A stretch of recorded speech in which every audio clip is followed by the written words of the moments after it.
Hello friends, IT technical zone में आपका हार्दिक स्वागत है। प्रिय विद्यार्थियों, आज आपको बताएंगे कि सरफेस गेज का प्रयोग कहाँ पे किया जाता है, किस प्रकार का सरफेस गेज होता है, कौन से ये मेटल का बना होता है, कौन कौन से इनके पार्ट्स रहेंगे, टाइप्स ऑफ सरफेस गेज कितने होते हैं, कैसे वो वर्किंग में कार्य करता है। आज का जो स्पेशल जो टॉपिक ही हमारा रहेगा स्पेशल सरफेस गेज का। तो आइए जानते हैं सरफेस गेज के बारे में। तो प्रिय विद्यार्थियों, ये देखिए दो मैंने सरफेस गेज रखे हुए हैं, ठीक है ना। तो सबसे पहले हम जान लेते हैं सरफेस गेज की डेफिनेशन। सरफेस गेज यह एक प्रकार का मार्किंग करने का उपकरण है। इसके द्वारा किसी भी जॉब के ऊपर हम आसानी से मार्किंग कर सकते हैं या फिर किसी गोलाकार जॉब का सेंटर निकालने के लिए सरफेस गेज का प्रयोग किया जाता है। तो आइए अब जानते हैं टाइप्स ऑफ सरफेस गेज। तो प्रिय विद्यार्थियों, सरफेस गेज जो होते हैं ये आपके मुख्य दो प्रकार के होते हैं।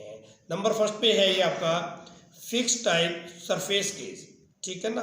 और दूसरा ये रखा हुआ है यहाँ पे यूनिवर्सल सरफेस गेज। तो सबसे पहले हम जानेंगे फिक्स टाइप सरफेस गेज के बारे में। तो देखिए इसके नाम से प्रतीत होता है फिक्स टाइप सरफेस गेज। तो सबसे पहले देखिए नीचे का जो है इसको हम बेस बोलते हैं, यानी ये आधार है और ये हमेशा कास्ट आयरन का बनाया जाता है, यानी इसके बेस के अंदर बिल्कुल फिक्स है, इसलिए इस गेज का नाम रख दिया गया है फिक्स टाइप सरफेस गेज, ठीक है ना। तो ये आपका क्या हो गया बेस, और इसको हम बोलते हैं पिलर या फिर इसको स्पिंडल भी हम बोल सकते हैं। उसके बाद में ये देखिए ये है यहाँ पे नट है, ये सनक नट बोलते हैं इसको, ठीक है ना। ये सनक नट है और जिसके अंदर ये देखिए स्क्राइबर जो लगा हुआ है ये सनक के अंदर फिट है, ठीक है ना। जिसके अंदर से ये स्क्राइबर गुजर रहा है ना वो आपका क्या है सनक है, और ये पीछे लगा हुआ ये नट है, ठीक है ना। और ये जो आपका स्क्राइबर लगा हुआ है एक तरफ से स्ट्रेट है और एक तरफ से बेंड है। स्क्राइबर जो होते हैं हमेशा ये हाई कार्बन स्टील के बनाए जाते हैं। इसके पिलर की अगर हम बात करें ये भी हाई कार्बन स्टील के बनाए जाते हैं या फिर माइल्ड स्टील के भी बनाए जाते हैं। तो ये था आपका सरफेस गेज। तो ये भी इसका प्रयोग हम करते हैं मार्किंग करने के लिए या फिर किसी गोलाकार जॉब का सेंटर निकालने के लिए। सरफेस गेज को हम मार्किंग ब्लॉक के नाम से भी जानते हैं।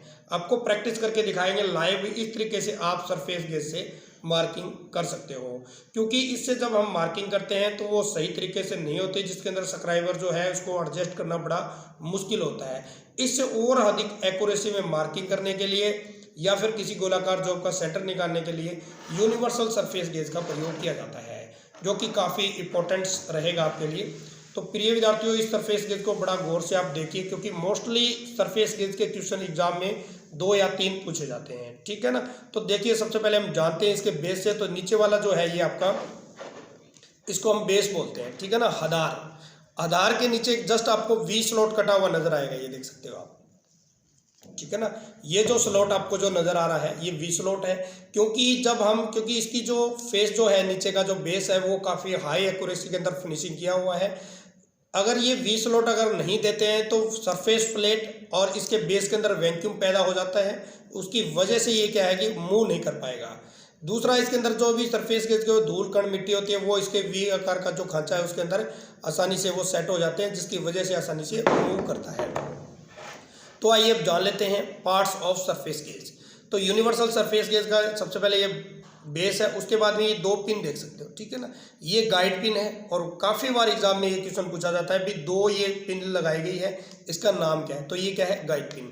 तो आपको कंप्लीट निकाल के दिखाते हैं भी गाइड पिन इस तरह की होती है, ठीक है ना। तो गाइड पिन का क्या होता है, तो इसके अंदर लगा देते हैं। ये देखिए बेस के बिल्कुल इसके नीचे की तरफ देखिए, ये देखिए बिल्कुल, ठीक है ना। इनका काम क्या है कि ये जो आपका जो बेस है इसको आसानी से प्रेस करके दबा के रखेगा, कहीं ये उठ नहीं जाए, ठीक है ना। तो ये जो है इस तरह आपको बताएंगे भी कैसे इनका यूज किया जाता है। उसके बाद में देखिए ये फाइन एडजस्टिंग स्क्रू है, इसके द्वारा हम इसको एडजस्ट कर सकते हैं। उसके बाद में ये क्या है, ये लॉकिंग नट है, ठीक है ना। ये किस चीज़ का है, जो स्पिंडल का लॉक करने का नट यहाँ पे दिया हुआ है, और जिसके अंदर फाइन एडजस्टिंग जो स्क्रू जो लगा हुआ है, ठीक है ना।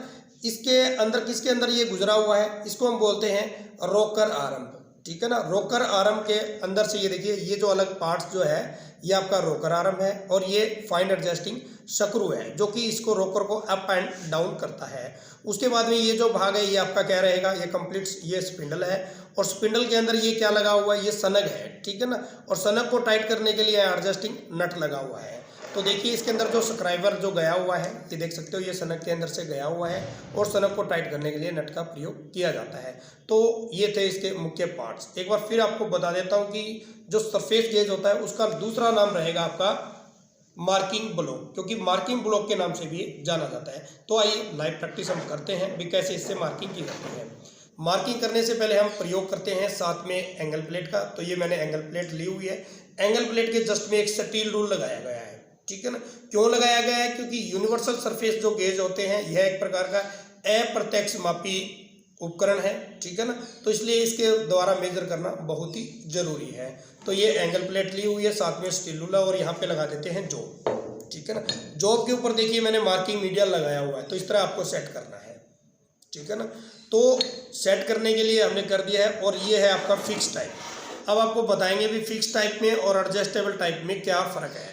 तो देखिए इसके ऊपर हम लाइन लगाएंगे तो ये आपका है लगभग 50 पे आपको करना है, ठीक है ना, या फिर 52 mm की कोई लाइन लगानी है। तो इसको एडजस्ट कैसे करना पड़ता है? ऐसे करना पड़ता है, ठीक है ना, हाथ से करना पड़ता है, जो कि काफ़ी मुश्किल होता है। जैसे 52 का अगर मेरे को लाइन लगानी है तो देखिए कितने मुश्किल से है, ठीक है ना।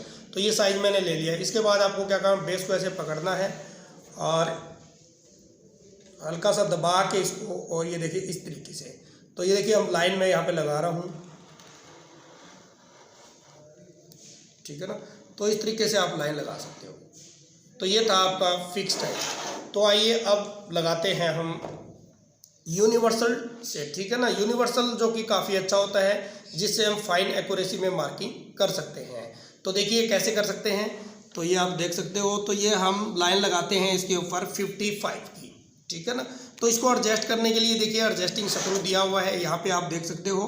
तो देखिए मैं कैसे मूव कर रहा हूँ इसको, और यहाँ पे थोड़ा सा मैं सेट कर देता हूँ इसको ऊपर जाएंगे तो ये देख सकते हो आप, और पूरा एग्जैक्ट 0-0 लाइन पे आ जाएगा। उसके बाद ही हम आसानी से लाइन लगा सकते हैं।